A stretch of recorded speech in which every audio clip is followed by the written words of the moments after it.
ఈ బట్టలకు పెడితే వేసుకొని పోతే మనమే దరిద్రం అనిపించాల్సి వస్తామా. ఏమనుకోవద్దు, హీరోయిన్లు అందరూ మీరు అనుకున్నా నాకు పోయేది లేదు ఆగి పీకుతాం మనం, అది వేరే విషయం. కానీ మీ అందం చీరలోనూ, మీ అందం నిండుగా కప్పుకునే బట్టల్లోనే ఉంటుంది తప్పితే సామాను కనపడే దాంట్లో ఏముండదు. అవి వేసుకున్నంత మాత్రాన చాలా మంది చూసినప్పుడు నవ్వుతూ అంటారు, కానీ దేత్రముండ ఎలాంటి బట్టలు ఎందుకు వేసుకోవచ్చు, అసలు మంచి వేసుకోవచ్చుగా, బాగుంటావు కదా అనాలనిపిస్తుంది లోపల. అనలేము అంటే మళ్ళీ స్త్రీ స్వాతంత్రం లేదా స్వేచ్ఛ లేదు. స్త్రీ అంటే ప్రకృతి, ఎంత అందంగా ఉంటే అంత గౌరవం పెరిగింది. ఈ ప్రకృతి అద్భుతంగా ఉంటది, ఎంతవరకు ఉంటే పర్లా. అది ఇక్కడ టాలీవుడ్ యాక్టర్ శివాజీ చేసిన కామెంట్స్ ప్రస్తుతం సినిమా ఇండస్ట్రీతో పాటు సోషల్ మీడియాలో తీవ్ర కాంట్రవర్సీ రేపుతున్నాయి. ఆయన నటిస్తున్న దండోరా సినిమా ప్రమోషన్లో భాగంగా నిర్వహించిన ప్రీ రిలీజ్ ఈవెంట్లో మహిళల డ్రెస్సింగ్ సెన్స్పై శివాజీ చేసిన కామెంట్స్ ఫుల్ కాంట్రవర్షియల్గా మారాయి. హీరోయిన్లు పబ్లిక్ ఈవెంట్లకు వచ్చినప్పుడు పద్ధతిగా చీరలు కట్టుకోవాలని, బాడీ ఎక్స్పోజ్ ఎక్కువగా కనిపించే దుస్తులు వేసుకోవడం అందం కాదని ఆయన కామెంట్. అంతేకాదు, ఈ కామెంట్ టైంలో ఆయన ఉపయోగించిన కొన్ని పదాలు విమెన్ని ఇన్సల్ట్గా ఉన్నాయంటూ తీవ్ర విమర్శలు వ్యక్తమవుతున్నాయి. ఈ కామెంట్స్పై తెలంగాణ మహిళా కమిషన్ కూడా సీరియస్ అయింది. నటుడు చేసిన కామెంట్స్పై లీగల్ అడ్వైస్ తీసుకుని అవసరమైన చర్యలు తీసుకుంటామని కమిషన్ చైర్మన్ నేరెళ్ల శారద స్పష్టం చేశారు. మహిళలపై అసభ్యంగా మాట్లాడితే కఠిన చర్యలు తప్పవని హెచ్చరించారు. శివాజీ కామెంట్స్ బయటకు వచ్చిన వెంటనే సినీ పరిశ్రమలోనూ తీవ్ర వివాదం మొదలైంది. సింగర్ చిన్మయ్ శ్రీపాద ఈ కామెంట్స్ ను తీవ్రంగా తప్పుపట్టారు. మహిళల డ్రెస్సింగ్ సెన్స్ పై మోరల్ పోలీసింగ్ చేయడం పూర్తిగా తప్పని, పబ్లిక్ ప్లాట్ఫామ్ పై రెస్పాన్సిబుల్ గా మాట్లాడాల్సిన అవసరం ఉందని ఆమె social media react video post చేశారు. ఒకరి ఒపీనియన్ మరొకరిపై రుద్దడం సరికాదని, మెయిన్ గా మహిళల్ని కించపరిచే భాష అసహ్యకరమని Chinmayi reaction. Blaming clothes. So ఈ రేప్ అపాలజిస్ట్ మైండ్ సెట్ని కామెంట్ చేసి ఇదే మన కల్చర్, ఇదే మన ప్రకృతి, ఇదే మన సమాజం, ఇదే మన భారతీయ సంస్కారం అని వాగుతున్నటువంటి మనుషులు, please remember this is called a rape apologist mind set. Actor and anchor Anasuya కూడా ఈ కామెంట్స్ పై రియాక్ట్ అవుతూ శివాజీ కామెంట్స్ ని ఖండించారు. మహిళలు ఏ దుస్తులు వేసుకోవాలన్నది వారి పర్సనల్ చాయిస్, దాన్ని ఎవరు ప్రశ్నించే హక్కు లేదని ఆమె అభిప్రాయపడ్డారు. సంస్కృతి పేరుతో మహిళలపై లిమిటేషన్ విధించడం సరైంది కాదని, ఇలాంటి వ్యాఖ్యలు సమాజాన్ని వెనక్కి నెట్టేలా ఉంటాయని అనసూయ అన్నారు. ఇక నటుడు మంచు మనోజ్ ఈ విషయంపై పబ్లిక్ అరెస్ట్ మరింత ఘాటుగా మాట్లాడారు.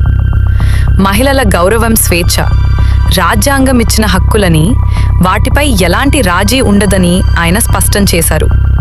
మహిళల్ని అవమానించే కామెంట్స్ తాను తీవ్రంగా ఖండిస్తున్నానని చెప్పారు. ఆయన చేసిన ఈ పోస్ట్కి మంచు లక్ష్మి కూడా సోషల్ మీడియాలో "you are a true Mann" అంటూ మనోజ్ను సపోర్ట్ చేశారు. కాంట్రవర్సీలోకి వివాదాస్పద దర్శకుడు రామగోపాల్ వర్మ కూడా ఎంటర్ అయ్యారు. మంచు లక్ష్మి ట్వీట్ను ట్యాగ్ చేస్తూ శివాజీపై ఆయన ఘాటు కామెంట్ చేశారు.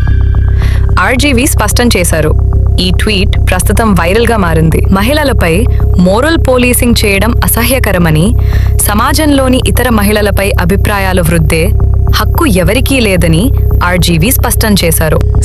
ఇక్కడ 2 types of opinion ఉన్నాయి. కొందరు శివాజీకి సపోర్ట్ ఇస్తున్నారు, మరికొందరు మాత్రం అగెన్స్ట్ ఉన్నాయి. శివాజీ ఇంటెన్షన్ తప్పు కాదు, కానీ అన్నయ్య ఉపయోగించిన tone and words of choice తప్పు.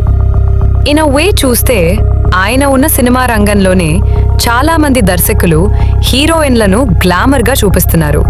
అయితే ఆయనకి అదే సలహా దర్శకులు ఇవ్వగలరా? And movie industry is the industry where people learn from. ఆయన నటించిన సినిమాలో నేను చూశాను, అందులో అసలు గ్లామర్గా చూపించలేదా? అలా అని శివాజీ గారు చెప్పిన కామెంట్లు తప్పు అని నేను అనడం లేదు. అలాగే ఆయన చాయిస్ ఆఫ్ వర్డ్స్ కరెక్ట్ నేను అనను. But the problem here is, మీరు ఒక సెలబ్రిటీ, మీకు ఒక సోషల్ రెస్పాన్సిబిలిటీ ఉంటుంది, సోషల్ ఇంపాక్ట్ కూడా ఉంటుంది. ఆయన ఒక సామాజిక సందేశం ఇవ్వాలని ప్రయత్నించారు, అందులో తప్పు ఏమీ లేదు. కానీ చిన్మయ్ శ్రీపాద లాంటి వారు దీనిని ఫెమినిజం అనే పేరుతో చూపించే విధానం సమస్యాత్మకం. మన పూర్వీకులు చెప్పిన కొన్ని నియమాలు, విలువలు అన్నింటినీ తప్పు అని నిరూపించే ప్రయత్నం చేయడం అదే సో కాల్డ్ ఫెమినిజం. తండ్రి తన కూతుర్ని ముద్దు పెట్టుకోలి అనే సందర్భంలో కూడా దానిలో తప్పు, రాంగ్ ఇంటెంట్ ఉందని చూపించేలా మాట్లాడటం. ఇంత షో చేసే చిన్మయ్ గారు మాట్లాడుతున్నారు. అండ్ దయచేసి మీరు పాడిన పాటల లిరిక్స్ని ఒకసారి చూడండి. ఎంత ప్రొవొకేటివ్ లిరిక్స్ ఉన్న పాట పాడినా తప్పు అనిపించలేదు.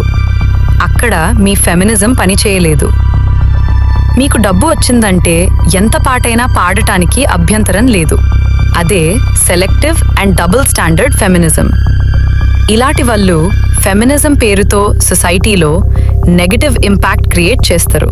అనసూయ జబర్దస్త్లో అమ్మ నా బుతులు ఎన్నోసార్లు డబుల్ మీనింగ్ డైలాగ్స్లు. అంతేందుకు ఫిజికల్ లుక్ మీద కామెంట్స్ మీకు తప్పు అనిపించలేదు? చిన్నపిల్లల స్క్రిప్ట్లో double meaning dialogues, vulgar language, money వస్తే మీ సో కాల్డ్ ఫెమినిజం గుర్తురాదు. My question is, why selective feminism? పక్కవాళ్ళు తప్పు చేస్తే క్వశ్చన్ చేసే మీరు, మరి మీ తప్పులు క్వశ్చన్ చేస్తే ఆడియన్స్ కిందకు సమాధానం ఇవ్వరు? What do you guys think? Do let me know in the comment section and follow for more. Thanks for watching.